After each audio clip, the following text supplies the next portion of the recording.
Assalamualaikum warahmatullahi wabarakatuh. Alhamdulillahi wahdah. Ashhadu an la ilaha illallah wahdahu la syarikalah. Wa ashhadu anna Muhammadan abduhu wa rasuluhu la nabiyya ba'dah. Allahumma salli ala sayyidina Muhammadin wa ala alihi wa sahbihi wa mawalah. Amma ba'du. Faya ibadallah, usikum bitaqwallah. Faqala Allah Ta'ala, ya ayyuhalladzina amanu taqullaha haqqa tuqatih wa la tamutunna illa wa antum muslimun. Jamaah Masjid Agung Sunan Ampel yang sangat saya hormati, sebelum saya menyampaikan khutbah, kita bersama-sama memohon kepada Allah, semoga seluruh jamaah masjid ini dijadikan orang yang soleh dan pejuang agama yang tangguh seperti Mbah Sunan Ampel. Demikian juga anak cucu kita. Amin ya rabbal alamin. Hadirin, dalam 10 menit ke depan saya akan menyampaikan khutbah dengan judul Hidup Terasa Tak Berat Berkat Sholawat. Berbahagialah kita masih diberi kesempatan Allah untuk bersolawat kepada Rasulullah Sallallahu Alaihi Wasallam. Kesempatan bersolawat adalah kesempatan yang mahal, kesempatan emas. Oleh karena itu jamaah sekalian, kita boleh memohon kepada Allah setiap selesai bersolawat. Allahumma salli ala Sayyidina Muhammad.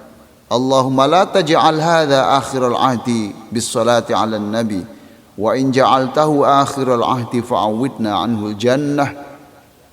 Wahai Allah, janganlah engkau jadikan solawat kepada Nabi Muhammad sallallahu alaihi wasallam ini kali terakhir bagi kami.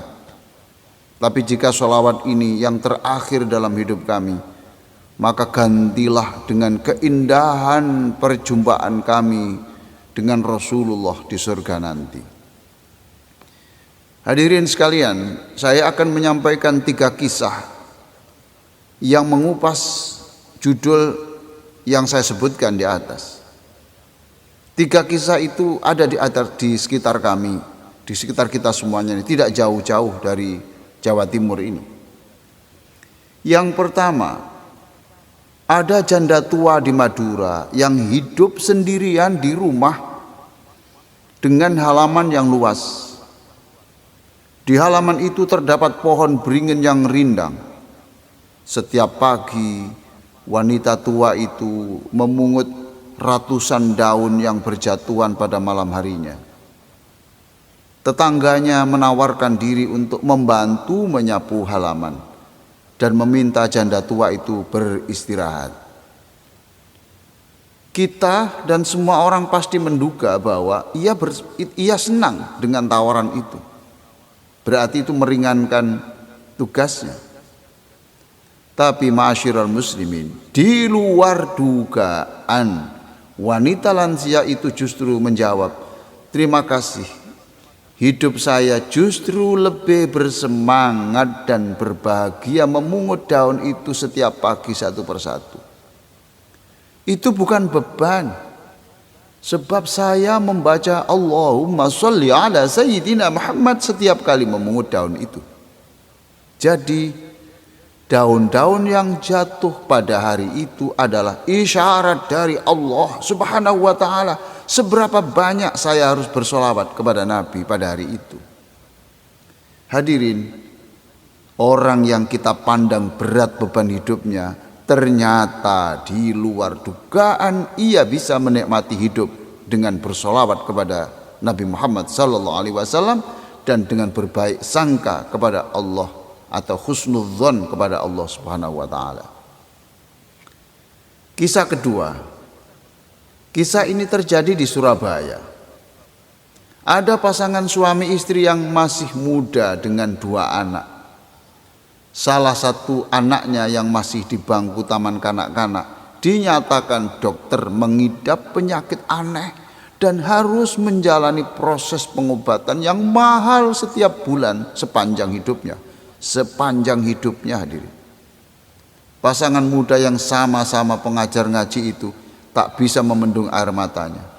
Terbayang bagaimana masa depan sang Ananda tercinta dan bagaimana mereka harus menyiapkan biaya berobat yang harus disiapkan setiap bulannya.